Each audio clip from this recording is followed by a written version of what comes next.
हम देखते हैं कि बीरस बोल रहा होता है, आखिर ये है कौन जो इसका सामना कर पा रहा है। मैं तो इसके सामने टिक भी नहीं पा रहा था। आखिर ये सैयन इतना ताकतवर भला कैसे हो सकता है। गोरोशी पे रास्क के हमले का कोई भी असर नहीं हो रहा होता, लेकिन हम देखते हैं कि गोरोशी के भी हमले को रास्क रोके जा रहा था। रास्क उसके ऊपर अपना फिर से हमला करता है और उससे कहता है, तुम कोई आम सैयन तो नहीं लगते, लेकिन फिर भी इस लड़ाई का कोई भी फायदा नहीं है। तुम सब अंत में मारे ही जाओगे।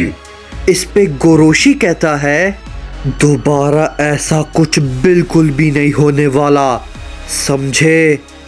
ये कहने के बाद गोरोशी अपनी पावर को अप करता है और अपना एक बहुत पावरफुल हमला सीधा रास्क के ऊपर करता है।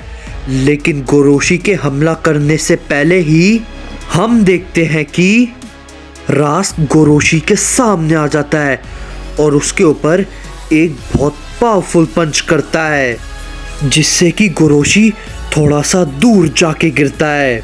लेकिन वो तुरंत उठकर खड़ा हो जाता है और कहता है, तुम्हारा ये हमला थोड़ा सा अच्छा था।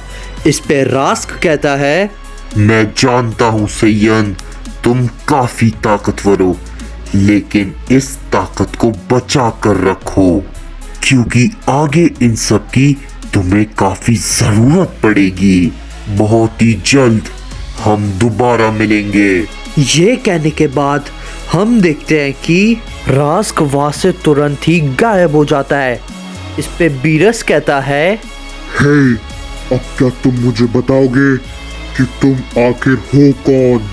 इस पे गोरोशी कहता है, जी लॉर्ड बीरस, मैं यामोशी का छोटा भाई हूँ, गोरोशी। बीरस ये सुनने के बाद काफी चौंक जाता है और कहता है, क्या ये भला कैसे हो सकता है। तुम भला जिंदा कैसे हो। इस पे गोरोशी कहता है, मैं ही नहीं बल्कि बड़े भाई यामोशी भी जिंदा है। उन्होंने ही मुझे यहाँ पर भेजा था। उन्हें पहले ही आभास हो गया था कि यहाँ पर कुछ गड़बड़ हो सकती है। इस पे बीरस कहता है, मुझे तो अभी भी इस बात पे यकीन नहीं हो रहा कि यामोशी अभी भी जिंदा है। इस पे गोटेन कहता है, हे ट्रंक्स, तुमने सुना, वो यामोशी का छोटा भाई है, यानी कि वो भी काफी ताकतवर होगा।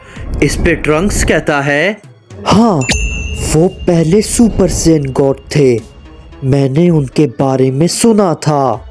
जब तुम्हारे डैड पहली बार सुपर सैयन गॉड बने थे, तब शायद उन्हें उनकी झलक दिखी थी। इसके बाद गोरोशी बीरस से कहता है, मुझे अब शायद यहाँ से चलना चाहिए लॉर्ड बीरस, अब यहाँ पर सब कुछ ठीक है। इस पर बीरस कहते हैं, तुम आखिर कहाँ जा रहे हो। इस पे गोरोशी कहता है, मैं बड़े भाई के पास जा रहा हूँ, हमें और भी जरूरी काम करने हैं, हमारे पास ज्यादा वक्त नहीं है। इस पे लॉर्ड बीरस कहते हैं, आखिर वो है का जिसके बारे में मैं सोचा करता था, यानी कि वो सच में एग्जिस्ट करता है। मैं भी तुम्हारे साथ चलूंगा। इस पे गोरोशी कहता है, ठीक है लॉर्ड बीरस। और जैसी ये बात वो कहने के बाद निकल रहे होते हैं, तभी हम देखते हैं कि गोटेन और ट्रंक्स कहते हैं, हे, जरा हमारी बात सुनिए, क्या हम भी आपके साथ चल सकते हैं, क्योंकि हम भी आपकी मदद करना चाहते हैं। तभी इसी पे ट्रंक्स भी कहता है, हाँ, हम दोनों एक साथ काफी ताकतवर हैं, देखिए। ये कहने के बाद गोटेन और ट्रंक्स फ्यूज हो जाते हैं और वो गोटेंग्स में ट्रांसफॉर्म हो जाते हैं। उसे देख के गोरोशी काफी चौंक जाता है और कहता है, क्या बात है, ये बच्चे तो सच में काफी ज्यादा ताकतवर हैं और ये फ्यूजन भी कर सकते हैं। वो भी इतनी छोटी उम्र में। आखिर कैसे? तभी इसी पे गोटेंग्स बोलता है, तो अब आप भी मानते हैं कि हम सबसे ज्यादा ताकतवर हैं, तो इसका मतलब हम आपके साथ चल रहे हैं, है ना? इस पे बीरस कहते हैं, नहीं, तुम सबको कहीं भी जाने की जरूरत नहीं है, समझे? तुम लोग यहीं पर रुकोगे। इस पे गोटेन कहता है, लेकिन लॉर्ड बीरस, हम सब भी आपकी मदद करना चाहते हैं। इस पे लॉर्ड बीरस कहते हैं, मैंने कहा ना, तुम दोनों कहीं भी नहीं जा सकते, समझे?